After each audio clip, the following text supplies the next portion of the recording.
गोजोननाय थाबाय दिनै एक्चुअली जोंहा बिटिसिनि बायजोआव थानाय जा इउनाइटेड बड' पिपल फेडारेशन आफाद बे आफादनि गोदान सायख'जानाय आफादगिरि आरो नेहाथारिजों लोगोसे गासै सोद्रोमाफोरनि समायखिरा लानाय मोनसे हाबाफारि दंमोन आरो बे हाबाफारिखौ लानायनि सिगाङावनो जोंहा मोनसे माने कन्डलेन्स हिसाबै जोङो इउ एन ब्रह्म बिथांनि सेराव आलारि बाथि सावनानै आरो लोगोसे दाखालि जोंनि जा माने मेथाइ खनगिरि बिथां जुबिन गार्ग बिथांखौबो जों आलारि बाथि सावफानानै जयै आनान गसाइनि सेराव आर'ज गाबनानै जोङो दिनै बे इउनाइटेड बड' पिपल फेडारेशननि आङो डक्टर बाबु बर' आफादगिरि हिसाबै आङो समायखिरा लाबाय आरो गाहाय नेहाथारि हिसाबै जोंहा पबित बसुमतारी बिथां गलाघाटनिफ्राय बिथाङा समायखिरा लाबाय आरो एजिएस एसिस्टेन्ट जेनेरेल सेक्रेटारि हिसाबै जोङो सान्तनु खाख्लारि बिथां गवालपारानिफ्राय लाबाय आरो एजिएस जोंहा गोबां दङ जेरै अरुण ब्रह्म बिथां इनिफ्राय नबजित बर' आरो कानु बर' बिथांमोना एसिस्टेन्ट जेनेरेल सेक्रेटारि हिसाबै समायखिरा लाबाय आरो बेजों लोगोसे गासैबो जिल्लानि जा सेन्ट्रेल एक्जिकिउटिभ सेन्ट्रेल मेम्बार्स पर्टफलिय' हल्डार्स गासैबो जोङो जयै समायखिरा लाबाय बेवहाय जोंहा बोसोनगिरिबो दिनै गोदानै थिसनजानाय दंमोन बिथांमोनाबो समायखिरा लाबाय लाखांनाया जोंहा जोबनानै थांबाय बेजों लोगोसे इउनाइटेड बड' पिपल फेडारेशन जोङो एक्सुवेलि बे इउनाइटेड बड' पिपल फेडारेशना बिटिसिनि बायजोआव थानाय जा बर' बा बिकेडब्लिउसि काउन्सिलनि आन्दाराव जा थानाय बर' बेल' नङा बिटिसिनि बायजोआव थानाय बुहुमनि साफ्रोमबो जोङो बर' जातिनि थाखाय खामानि मावनो होननानै दानाय मोनसे बे आफाद इउनाइटेड बड' पिपल फेडारेशन जोंहा इउनाइटेड बड' पिपल फेडारेशन हिसाबै जोंहा गोबां खामानि मावनो गोनां दङ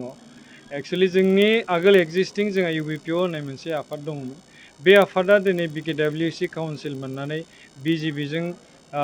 माने लाफा जानानै बिथांमोना बर' जातिनि साननाय हनाय बर' जातिनि गांनाय उखैनाय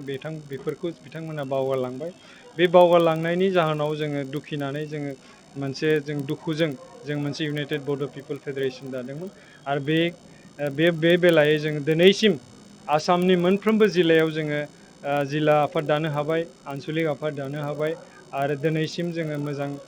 खामानि मावलांनो सानदों आरो इउनाइटेड बड' पिपल फेडारेशनै जोंनि जा बिकेडब्लिउसि काउन्सिल बे काउन्सिला दिनैसिमबो इलेक्सन जानो थाखाय बिथांमोना आसाम सरकारजों थगायजागासिनो दङ बे बिकेडब्लिउसि काउन्सिला इन्टारिमावनो दङ बे इन्टारिमा अनलि फर 6 मान्थनि थाखायल' जायो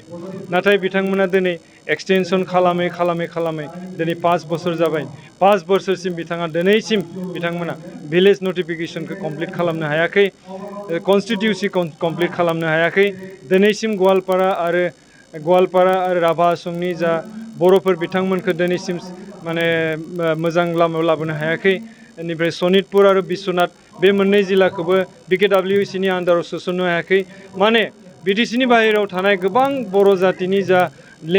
गुलाय गुजाय बे गुलाय गुजायफोरखौ बिथांमोना दिनैसिम सिडिउल खालामनो हायाखै बेनि दुखुआव जोङो दिनैसिमबो जोङो नाजागासिनो दङ जोङो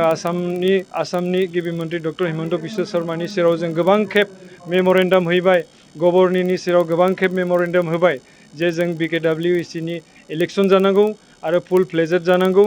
नङाब्ला जोङो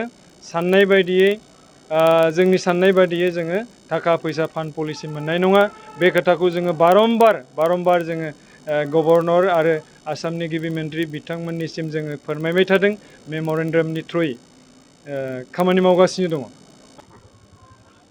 जोङो बर'नि मोनसे माहारियारि आफाद हिसाबै जोंहा बे ट्राइबेलनि खोथाखौ जोंहा नायग्रा मोनसे आफाद दंखायो ट्राइबेल संघ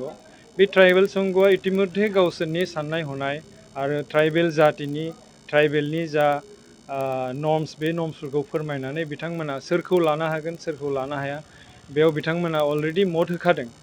खिन्थु बे बेलायाव ट्राइबेल संघआ जा डिसिसन लायो बे डिसिसनाव जोङो एक्सुवेलि बिथांमोननि जों बादगा थांनो हाया बिथांमोना जुदि जोंनि साननायनिख्रुइ गाज्रि मावोब्ला बिथांमोना जुदि गासैखौबो जुदि 6 जनगोष्ठीखौबो जुदि बिथांमोना जुदि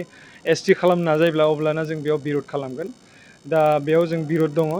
नाथाय दिनैसिम जों नुनो मोन्दों बिथां आदित्य खाख्लारि बिथाङा जों साननाय बायदियैनो बिथाङा बुंबोगासिनो दङ जे सय जन'गोष्ठीया गासैबो ST माने मोननाया गोब्राब दङ मानो होनब्ला बिथांमोना आहमानो जा कच राजबंसियानो जा बिथांमोना राजा फोलेरनि मानसि आरो बिथांमोना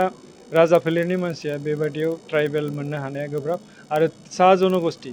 टि जन'गोष्ठी जिहेतु जों जोंहा ट्राइबेल संघआ जा डिसिसन लायो बे डिसिसनखौ जों नायनानै सालिसारि बिजिरनानै जोङो बेयाव खोथा बुंगोन